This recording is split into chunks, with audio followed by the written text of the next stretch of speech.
Mahakama ya Hakimu Mkazi Kisutu jijini Dar es Salaam leo Alhamisi ya Machi 12, 2026 imewaachia huru vijana watatu waliokuwa wanakabiliwa na shtaka moja la uchomaji wa ofisi ya Chama cha Mapinduzi CCM Kivule Majohe, wilaya ya Ilala jijini Dar es Salaam. Vijana hao ambao ni Mohamed Madea maarufu Ticha mwenye umri wa miaka 28, Fredi Chacha maarufu Chanki mwenye umri wa miaka 21 na Peter Chobe mwenye umri wa miaka 49 walikuwa wanatuhumiwa kutenda kosa hilo kinyume na kifungu cha 319 cha sheria ya kanuni ya adhabu sura ya 16 iliyofanyiwa marejesho mwaka 2023.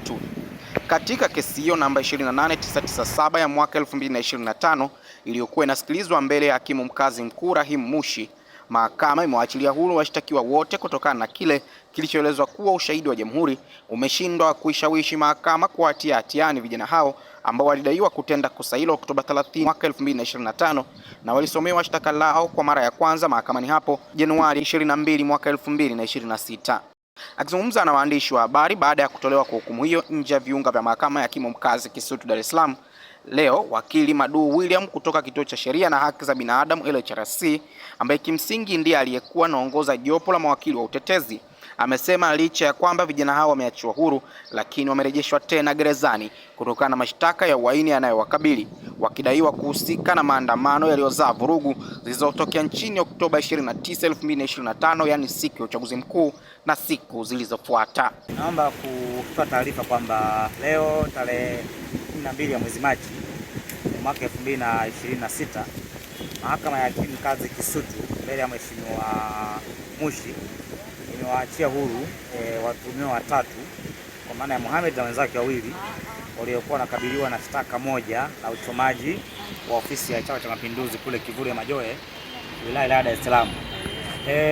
Mtakumbuka kwamba watuhumiwa hao walifikishwa kwa mara ya kwanza katika mahakama hii tarehe 22 ya mwezi Januari mwaka huu 2026 kwa tuhuma za kuchoma ofisi ya CCM kule Kivule Majohe, Dar es Salaam.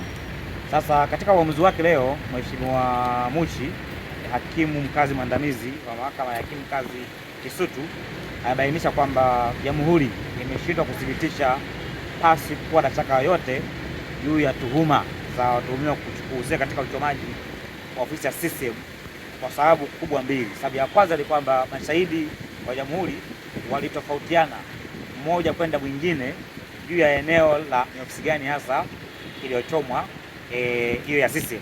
Lakini ya pili ni kwamba kulikuwa na watu wengi ambao walikamatwa. Kwa mujibu wa mashahidi wa jamhuri wenyewe, walikamata watuhumiwa zaidi ya 50.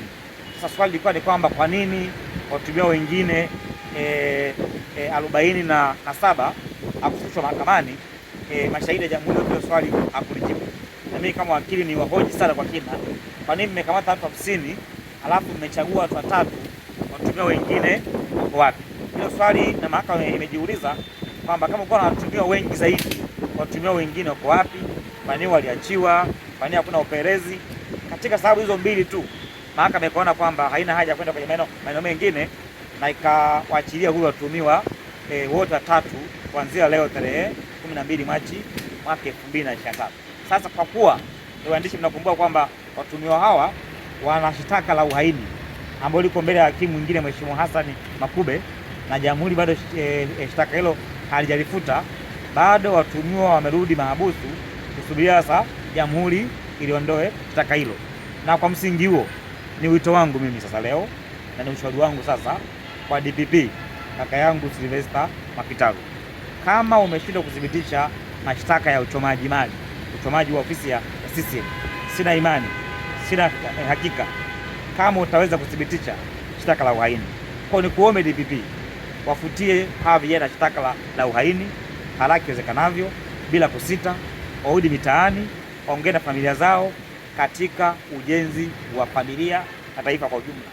Kwa majina anaitwa Sheila Mohamed Kapona, ni mzazi wa Mohamed Steven Madeha.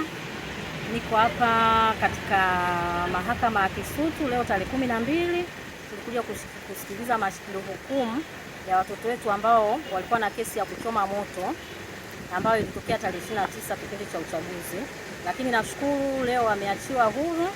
Namshukuru sana wakili wetu Maduhu, amewapambania watoto pamoja na ninyi waandishi wa habari, hadi leo watoto wameonekana hawana hatia, wako huru. Namuomba DPP kama mzazi, namuomba sana DPP hawafutie na shtaka lao la uhaini ili warudi nyumbani waje kupambana na sisi wazazi mtaani. Majina naitwa Beatrice Marangi Matiko ambaye ni mzazi wa Fred Samson. Kwa kweli nasema Mungu asante. Jambo la kwanza namshukuru Mwenyezi Mungu kwa kuwa kwamba bila Mungu hata wakija singeweza. Ila nasema Mungu ni mwema na Mungu ni mwaminifu.